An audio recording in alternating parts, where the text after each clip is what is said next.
യുഡിഎഫിന്റെ സത്യപ്രതിജ്ഞാവേദിയിൽ റിനി ആൻ ജോർജ് പങ്കെടുത്തുന്നതിനെതിരെ ഫേസ്ബുക്ക് പോസ്റ്റ്. യൂത്ത് കോൺഗ്രസ് പ്രവർത്തകൻ നിഖിൽ പൈലിയാണ് പോസ്റ്റ് ഇട്ടത്. സിപിഐഎമ്മിന്റെ വേട്ടയാടലുകൾക്ക് ഇരയായവർ പുരിവെയിലത്ത് നിന്നപ്പോൾ റിനിയെ വേദിയിലേക്ക് കടത്തിവിട്ടതാരെന്നാണ് ചോദ്യമുയർത്തി ഫേസ്ബുക്ക് പോസ്റ്റ്. ധീരജ് കൊലക്കേസ് പ്രതിയാണ് നിഖിൽ പൈലി. വിവരങ്ങളുമായി ജോയ് മോൻ ജോസ് ചേരുന്നുണ്ട്. ജോയ്, അങ്ങനെ റിനി സത്യപ്രതിജ്ഞാ വേദിയിൽ എത്തിയതിൽ വിവാദം പുകയുകയാണ്. റിനിയെ കൂകി വിളിക്കുന്ന ദൃശ്യങ്ങളൊക്കെ നമ്മൾ കണ്ടതാണ്. ഇപ്പോഴിതാ യൂത്ത് കോൺഗ്രസ് പ്രവർത്തകൻ ഫേസ്ബുക്ക് പോസ്റ്റുമായി രംഗത്തെത്തിയിരിക്കുന്നു. എന്തൊക്കെയാണ് ഈ പോസ്റ്റിൽ പറയുന്നത്?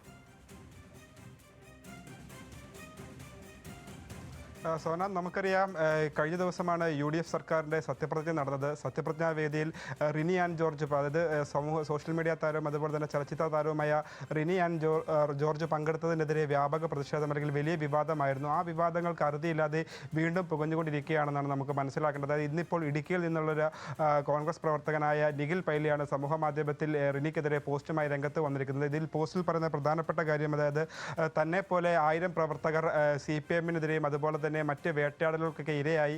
ആ ഇരയാക്കലിലൂടെയും അതുപോലെ തന്നെ അവർ നടത്തിയ സമരത്തിലൂടെയുമാണ് ഇത്തരത്തിലൊരു ഭരണം പിടിച്ചെടുക്കാൻ UDF-നായത്. അപ്പോൾ ഇത്തരം പ്രവർത്തകർ പൊരിവെയിലത്ത് നിന്ന്, അതായത് നമുക്കറിയാം സത്യപ്രതിജ്ഞാ വേദിയിൽ വലിയൊരു ജനപ്രവാഹം തന്നെയായിരുന്നു. അപ്പോൾ ആ ജനപ്രവാഹത്തിലേക്ക് പൊരിവെയിലത്ത് നിന്നും തിക്കിലും തിരക്കിലും പെട്ട് പല പ്രവർത്തകർ, അതായത് പാർട്ടിയുടെ വളർച്ചയ്ക്ക് വേണ്ടി അല്ലെങ്കിൽ പാർട്ടി ഭരണം തിരിച്ചു പിടിക്കാനായിട്ട് അല്ലെങ്കിൽ ഭരണം വീണ്ടെടുക്കാനായിട്ട് പാർട്ടിക്ക് വേണ്ടി പ്രവർത്തിച്ച പ്രവർത്തകരെല്ലാം ഒന്നടങ്കം പൊരിവെയിലത്ത് നിന്ന് സത്യപ്രതിജ്ഞ, അതും ദൂരെ നിന്ന് കാണുമ്പോൾ ഒരു സമൂഹ മാധ്യമത്തിലെ താരമായ റിനി ആൻ ജോർജിനെ ഈ വേദിയിലേക്ക് കടത്തിവിട്ടതാരെന്നുൾപ്പെടെയുള്ള ചോദ്യങ്ങളാണ് നിഖിൽ പൈലി, അതായത് കോൺഗ്രസ് പ്രവർത്തകനും അതുപോലെ നേതാവുമായ നിഖിൽ പൈലി ആരോപിക്കുന്നത്. അപ്പോൾ അതുപോലെ തന്നെ മറ്റൊരു പ്രധാനപ്പെട്ട കാര്യം, അതായത് ഒരു യൂട്യൂബ് മോഡലായ ഇവരെ ഈ വേദിയിലേക്ക് കടത്തിവിടാൻ ആരാണ് ഇത് മുതിർന്നത്? അതുപോലെ തന്നെ പ്രവർത്തകരെയൊക്കെ അവഗണിക്കുകയും അതേസമയം ഇത്തരത്തിലുള്ള പാർട്ടിക്ക് വേണ്ടി ഒന്നും ചെയ്യാത്തവരെ അല്ലെങ്കിൽ പാർട്ടിക്ക് വേണ്ടി പോരാടിയവരെ ഒഴിവാക്കുകയും അല്ലെങ്കിൽ അവരെ തഴയുകയും ചെയ്യുന്നു. അതിന് പകരമായിട്ട് ഇത്തരത്തിലുള്ള ആൾക്കാരെ വേദിയിലേക്ക് കടത്തിവിട്ടതിനെതിരെയാണ് ഇപ്പോൾ നിഖിൽ പൈലി പോസ്റ്റുമായി രംഗത്ത് വന്നിരിക്കുന്നത്. ഏതായാലും സമൂഹ മാധ്യമത്തിലടക്കം ഇത്തരത്തിൽ